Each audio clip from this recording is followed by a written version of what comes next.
Hello, Allenton Astros. Today I'm coming to you from inside my Wizzard's library. Today I have a story to share with you about a wizard. I hope you enjoy it.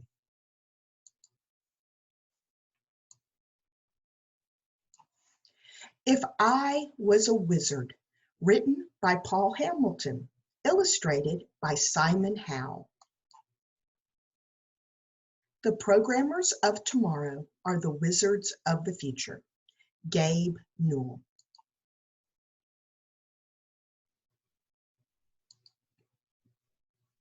My morning forest is filled with the energy of life. A baby kookaburra laughing wildly at the possibility of another exciting adventure. A mother-ringed possum scurrying up a tree, exhausted after a long night spent hunting for her family. The burning stare of a great horned owl, vigilantly monitoring every movement on the forest floor.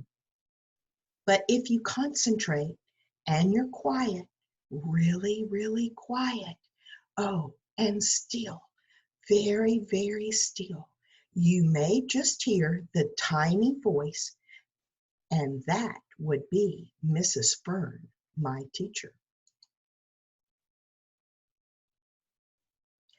Good morning, class. What do you want to be when you grow up? I want to be a professional football player, Henry confidently stated. I want to be a doctor, announces Bonnie. I want to be an architect, says Milton. Next, Mrs. Fern turns toward me and asks, what do you want to be when you grow up, Hazel? I think long and hard, and then I reply, I want to be a wizard. Mrs. Fern considers carefully before responding. She knows that a child's imagination is delicate and should be encouraged in order to grow. Okay, Hazel, what would you do if you were a wizard? I stand up, and as I do, my stance instantly becomes stronger than before.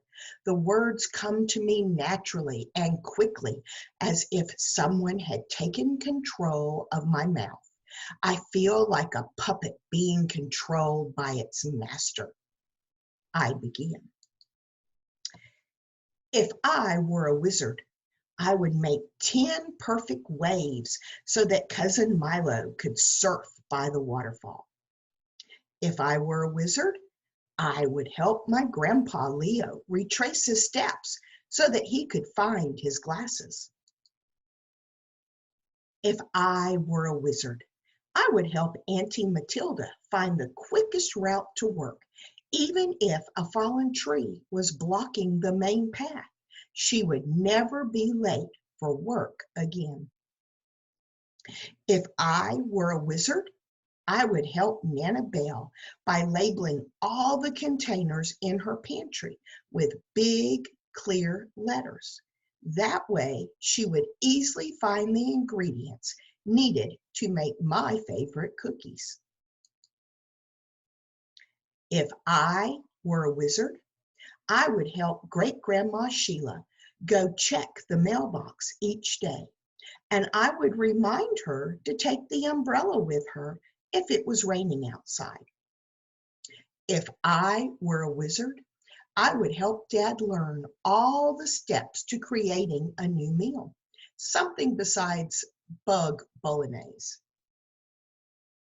If I were a wizard, I would teach my pet caterpillar Frank to sit, dance, and sing, all with a single hand command. If I were a wizard, I would find out exactly why Uncle Percy's car doesn't work, and I would fix the part that is not working.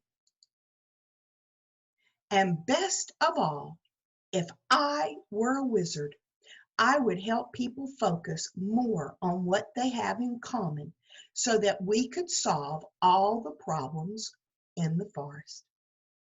Mrs. Fern looks at me with a frustrated expression on her face. clearly wanting to move on with the lesson. But Hazel, wizards are not real, she declares. The lunchtime bell rings, and I scamper out of the door with my computer under my arm.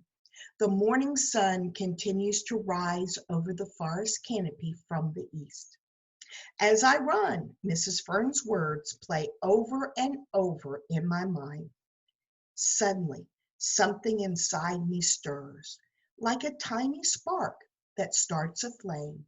It's small, but it hits me hard. I smile, and I think to myself, one day I will create magic.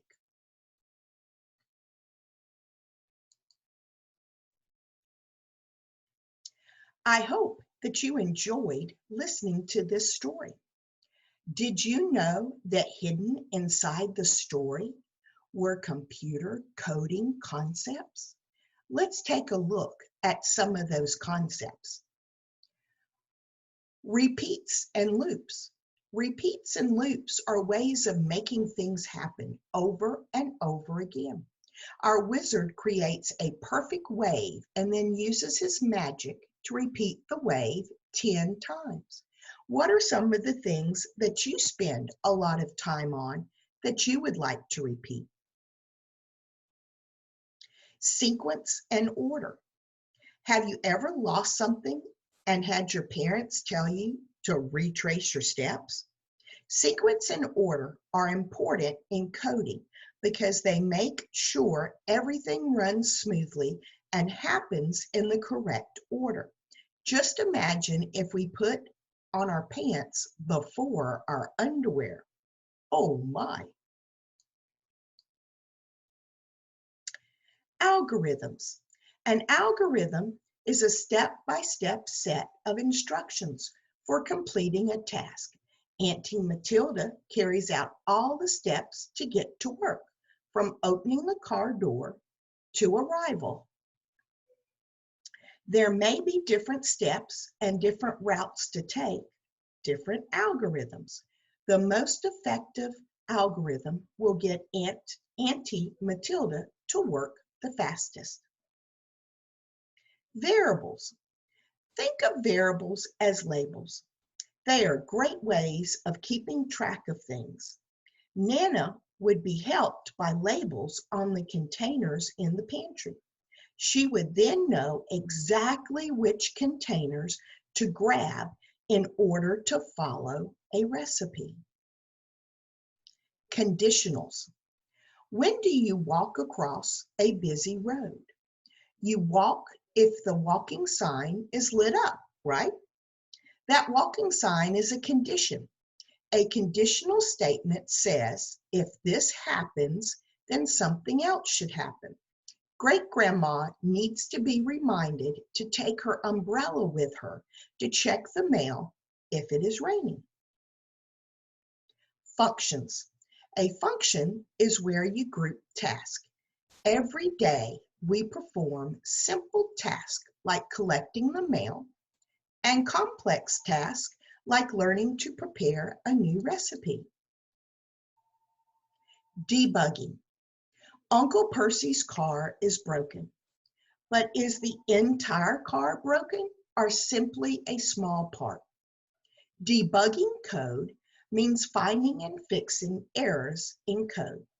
Very often, one small error stops a program from working. The trick is to act like a detective and find it. Patterns.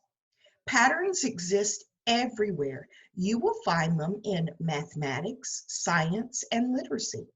They also occur in coding. Sometimes when we are problem solving and we remove all the differences, the things that are not important, we are left with solutions that we can use to solve problems. Think of all the people in the world. What do we all need to survive? Maybe if we focus on the things we have in common and not on our differences, we could solve many of the world's problems. I hope you enjoyed that story. If you did, let me share with you one more thing.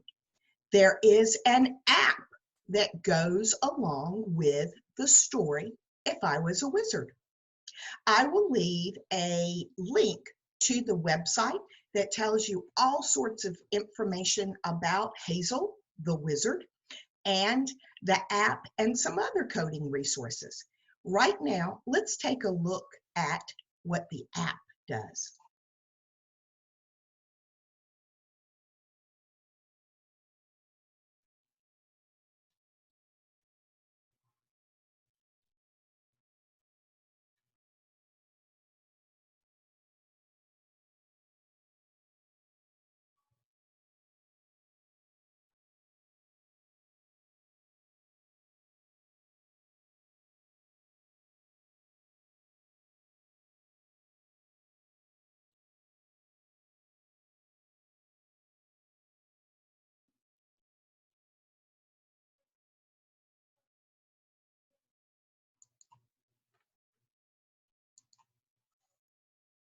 Have a great day and go out and enjoy yourself.